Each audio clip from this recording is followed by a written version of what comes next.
গলে গজমতি তোমাৰ ৰাধা ফুটা হাসি।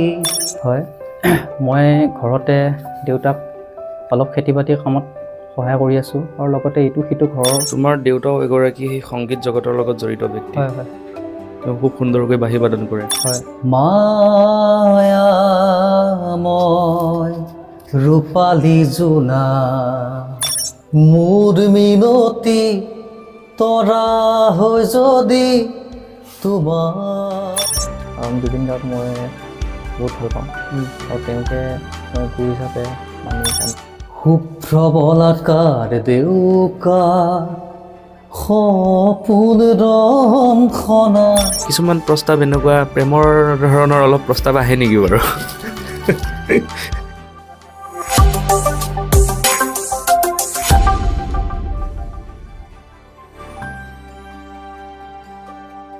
নমস্কাৰ।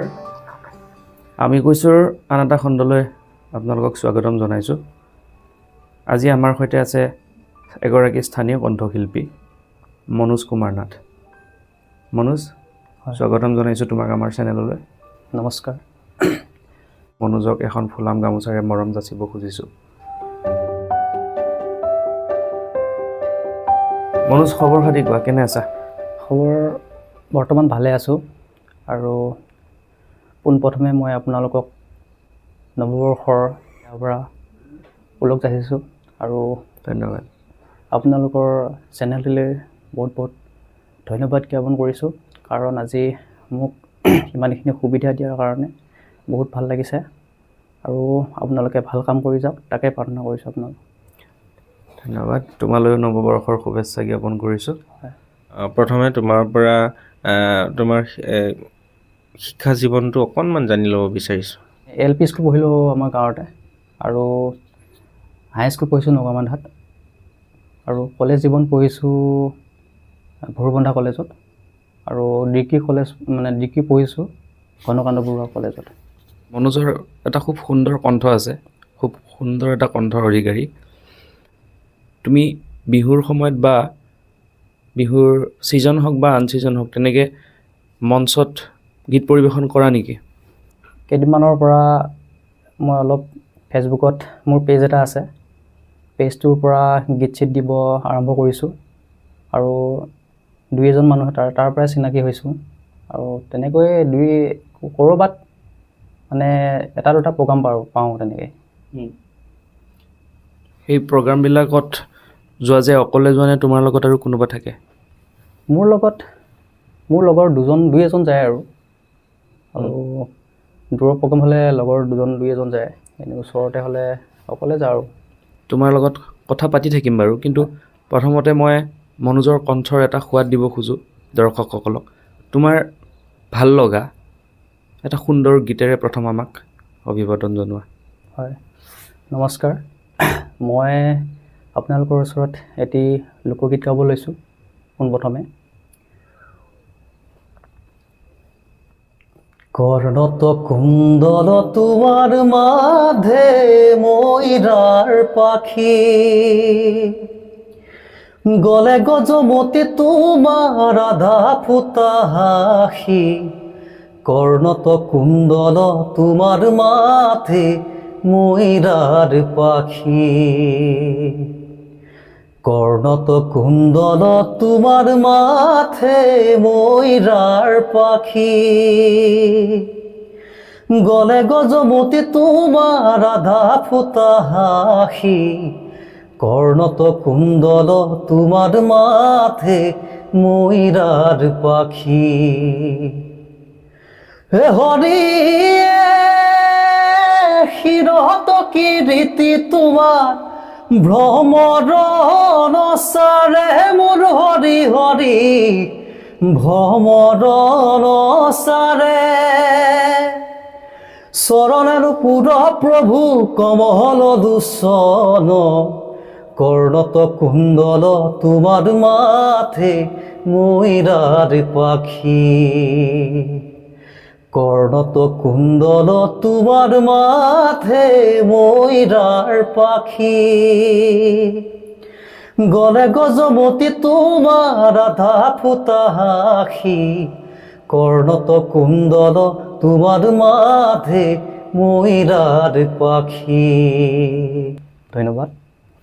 সুন্দৰ, খুব সুন্দৰ। আচলতে সাধাৰণতে মানুহে কোৱা শুনো যে প্ৰতিভা থাকিলে আৰ্থিকভাৱে সচ্ছল নহ'লেও আগুৱাই যাব পাৰি, কিন্তু মনোজৰ ক্ষেত্ৰত সেইটো খুব কম দেখিছোঁ। কিন্তু মই দৰ্শকসকলক জনাইছোঁ তেওঁ আৰ্থিকভাৱে যথেষ্ট সচ্ছল নহয়, গতিকে বৰ বিশেষভাৱে আগুৱাই যাব পৰা নাই এই জগতখনত। তেওঁ চেষ্টা কৰি আছে। যদি আপোনালোকৰো তেনেকুৱা কোনোবা অনুষ্ঠান থাকে তেওঁক নিমন্ত্ৰণ জনাব। মনোজক এটা কথা সুধিব বিচাৰিছোঁ, তুমি বৰ্তমানে কি কৰি আছা? হয়, মই ঘৰতে দেউতাক অলপ খেতি বাতিৰ কামত সহায় কৰি আছোঁ আৰু লগতে ইটো সিটো ঘৰৰ কিছুমান কাম কৰি আছোঁ। মনোজ, মই যিমান দূৰ জানো তোমাৰ দেউতাও এগৰাকী সেই সংগীত জগতৰ লগত জড়িত ব্যক্তি। হয় হয় তেওঁ খুব সুন্দৰকৈ বাঁহী বাদন কৰে। হয়। তোমাৰ সংগীতৰ এই ক্ষেত্ৰখনত আগুৱাই যাবলৈ দেউতাই তোমাক প্ৰেৰণা বা সাহস বা সহায় কৰেনে? হয়, দেউতাই মোক নিশ্চয় আগুৱাই যাবলৈ সহায় কৰে আৰু যিমান দূৰ পাৰে মানে দেউতাই আগুৱাই যাবৰ কাৰণে কয়। মনোজৰ কণ্ঠত আৰু এটি গীত শুনিব বিচাৰিম, আমাৰ দৰ্শকসকলকো শুনাব বিচাৰিম। কণ্ঠটি সঁচাই সুন্দৰ, নহয়? এইবাৰ মই জয়ন্ত হাজৰিকাৰ এটি গীত গাব লৈছোঁ। মোৰ মিনতি তৰা হৈ যদি তোমাৰ আকাশ চুব, মোৰ মিনতি তৰা হৈ যদি তোমাৰ আকাশ চুব, মোৰ এই গান যদি সুৰ হয়, মোৰ এই গান যদি সুৰ হয়, তোমাৰ মনত ৰব, মোৰ মিনতি তৰা হৈ যদি তোমাৰ আকাশ চুব। ধন্যবাদ। মনোজ, তোমাৰ ভৱিষ্যত পৰিকল্পনা কি? ভৱিষ্যত পৰিকল্পনা বুলি ক'লে মই মানে গানৰ জগতত এজন ভাল গায়ক হিচাপে গান গাব বিচাৰোঁ। কোনোবা বিশেষ ব্যক্তি আছেনে যাক তুমি অনুসৰণ কৰা বা ভাল পোৱা বহুত? বিশেষ ব্যক্তি বুলি ক'লে মই জুবিন গাৰ্গক ক'ব লাগিব, কাৰণ জুবিন গাৰ্গ মই বহুত ভাল পাওঁ আৰু তেওঁকে মই গুৰু হিচাপে মানি গানবিলাক গাবলৈ চেষ্টা কৰোঁ। লগ পাইছা কেতিয়াবা? নাই, জুবিনক লগ পোৱা নাই এতিয়ালৈ বৰ্তমান, আৰু লগ পাবলৈ ইচ্ছা যায়। সেইখিনি সৌভাগ্য মোৰ হোৱা নাই, গতিকে এতিয়ালৈ পোৱা নাই আৰু। আমি শুভকামনা যাচিছোঁ অতি সোনকালে তোমাৰ মিলন হওক জুবিন দাৰ লগত। হয় হয়। মনোজ, তোমাক যিকোনো ক্ষেত্ৰত তুমি আগুৱাই যাবৰ কাৰণে কোনোবা বিশেষ ব্যক্তিয়ে তোমাক সহায় কৰিছেনে আজিলৈ? বিশেষ ব্যক্তি মানে মোৰ ঘৰৰ পৰিয়ালে সহায় কৰে আৰু লগতে মোৰ বন্ধুবৰ্গ আছে আৰু মোৰ দুই এজন দাদাই সহায় কৰে। তেনেকৈ চলি আছোঁ। আচলতে দৰ্শকসকলক জনাব বিচাৰিছোঁ, মনোজ একেবাৰে সহজ সৰল ল'ৰা। তেওঁক যেতিয়া প্ৰশ্নসমূহ সোধা হয় তেওঁ বিব্ৰত হৈ যায়। গতিকে দৰ্শকসকলে সেইটো যেন মানে মাৰ্জনা কৰে। মনোজ, তোমাৰ কণ্ঠত আকৌ এটি গীত শুনিম। আৰু এটি গীত গাব লৈছোঁ। শুভ্ৰ বলাকাৰ দেউকা সপোন ৰং সনা, দূৰণিৰ সাগৰ পাৰত বাজে বাঁহী মধুসনা। শুভ্ৰ বলাকাৰ দেউকা সপোন ৰং সনা, দূৰণিৰ সাগৰ পাৰত বাজে বাঁহী মধুসনা। সমীৰে বজাই বাঁহী মৃদু মধুৰ ৰাগিনী, জাগে বন বৃথি দুৰুহিয়াৰ কপনি সাগৰ নীলা দুচকুত সপোনৰে ৰহংসনা শুভ্ৰবলাকাৰ দেউকাত সপোন ৰহংসনা দূৰণিৰ সাগৰ পাৰত বাজে বাঁহী মধুসনা। সুন্দৰ মনোজ, তোমাৰ কণ্ঠটি সঁচাই খুব সুন্দৰ। মই তোমাক এটা কথা সুধিব বিচাৰিম যে কোনোবা মঞ্চত যদি তোমাক বিচাৰে যে তুমি সেই মঞ্চত গান পৰিৱেশন কৰিব লাগে, তুমি নিশ্চয় যাবা নহয় জানো পৰিৱেশন কৰিবলৈ? যদি পৰিৱেশন কৰিবলগীয়া হয় তোমাক কেনেদৰে যোগাযোগ কৰিব? হয়, আপোনালোকক মই এটা অনুৰোধ কৰিছোঁ, মোক পাবলৈ হ'লে মোৰ মোবাইলৰ নাম্বাৰটো আপোনালোকৰ চেনেলতে দি দিব, তেতিয়া তাৰে পৰা মোৰ কণ্টেক্ট কৰি আহিব পাৰিব। নিশ্চয় দৰ্শকসকলক আমি এই স্ক্ৰীণত নাম্বাৰটো দি দিছোঁ, যিটো নাম্বাৰ দিছোঁ সেই নাম্বাৰটোতে কণ্টেক্ট কৰিলে মনোজক পাব আপোনালোকৰ মঞ্চত। তেওঁক যদি সেই মঞ্চত নিমন্ত্ৰণ কৰি অকণমান সহায় আগবঢ়ায় তেওঁ যথেষ্ট উপকৃত হ'ব। যথেষ্ট প্ৰতিভাৱান ল'ৰা। এতিয়া আৰু এটা গীত গাব লৈছোঁ।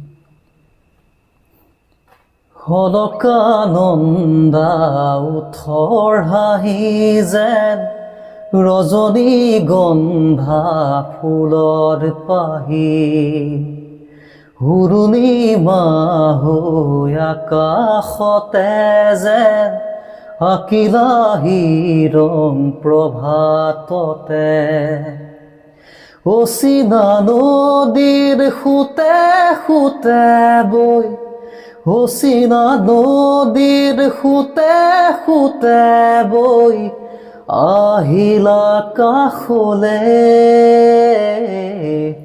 হলকানন্দা উঠৰ হাঁহি যেন ৰজনী গন্ধা ফুলৰ পাহি হুৰুণিমা হৈ আকাশতে যেন আকিলাহি ৰং প্ৰভাততে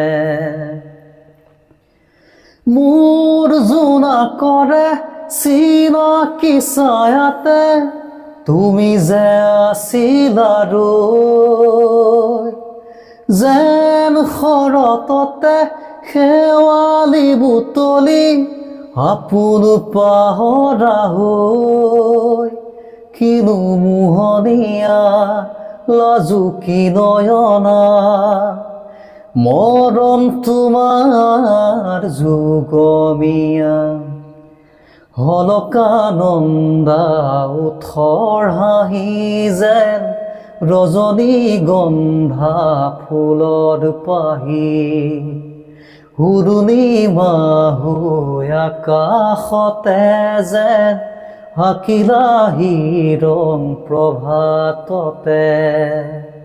ধন্যবাদ। সুন্দৰ, ধুনীয়া।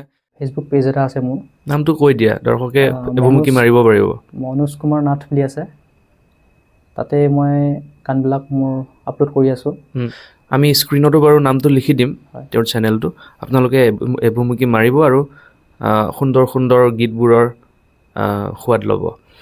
মনোজ, হয়, তুমি ছ'চিয়েল মিডিয়া ব্যৱহাৰ কৰোঁ বুলি ক'লা। হয়, ছ'চিয়েল মিডিয়াত আজিকালিতো তোমাৰ সকলোৱে মন্তব্য দিব পৰা এটা উপায় আছে। ইমান সুন্দৰ কণ্ঠৰ এটা অধিকাৰী, তোমাক নিশ্চয় বহুত ধৰণৰ মন্তব্য তোমাৰ ওচৰত আহে। তাৰ ভিতৰত কিছুমান প্ৰস্তাৱ এনেকুৱা প্ৰেমৰ ধৰণৰ অলপ প্ৰস্তাৱ আহে নেকি বাৰু? কেতিয়াবা আহিছেনে? তেনেকুৱা প্ৰস্তাৱ অহা নাই বাৰু এতিয়ালৈ। আৰু তেনেকুৱা প্ৰস্তাৱ মানে আপোনাৰ কমেণ্টবিলাকত ভাল কমেণ্টহে কৰে, তুমি ভালকৈ আগুৱাই যোৱা আৰু যিমান পাৰা ভালকৈ গানবিলাক গাবলৈ চেষ্টা কৰা, তেনেকৈ বুলিহে আহি আছে বৰ্তমান। এনেই জীৱনত প্ৰেমৰ সংগী আছেনে নাই? তেনেকুৱা সংগী বুলিবলৈ এইটো ৰাজহুৱাকৈ ক'ব নোৱাৰি ন? সেইটো ক'ব নোৱাৰি বাৰু। ঠিক আছে, সেইটো বাৰু এটা প্ৰাইভেচি মেইনটেইন কৰাটো ভাল হ'ব।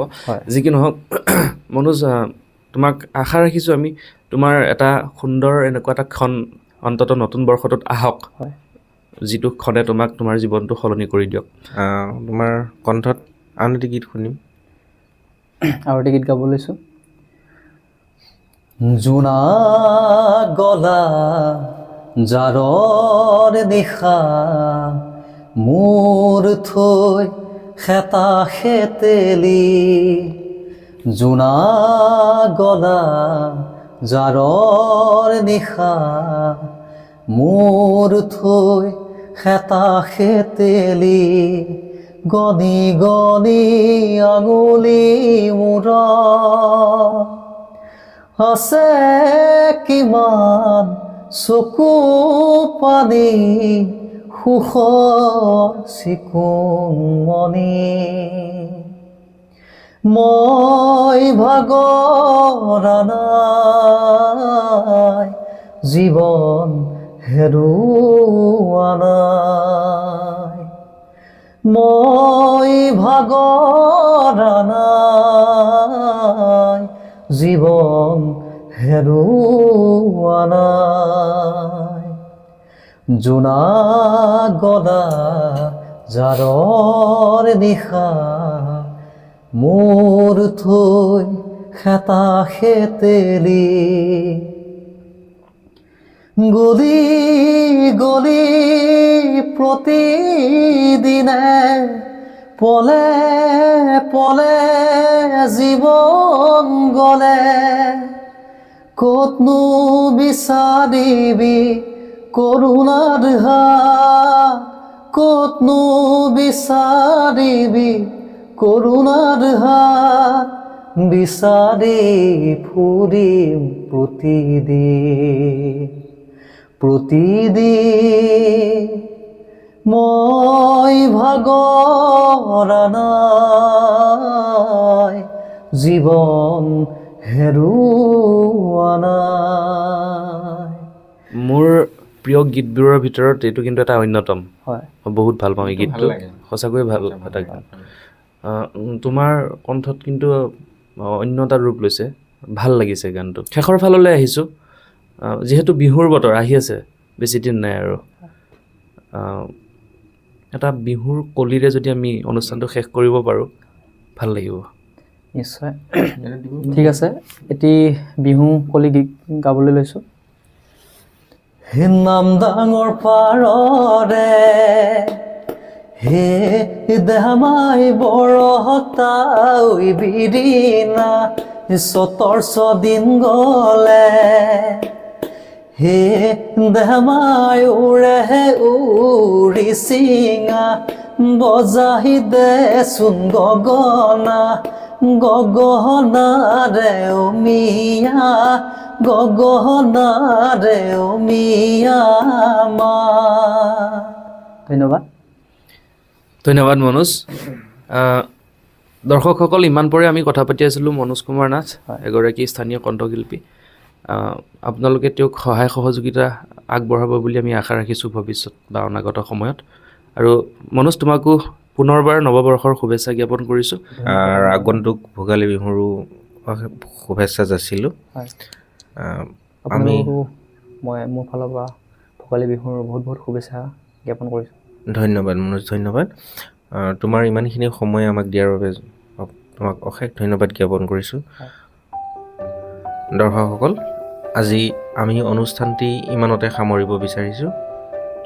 আন এটি খণ্ডত পুনৰ লগ পোৱাৰ প্ৰতিশ্ৰুতিৰে আজিৰ অনুষ্ঠান ইমানতে সামৰিছোঁ।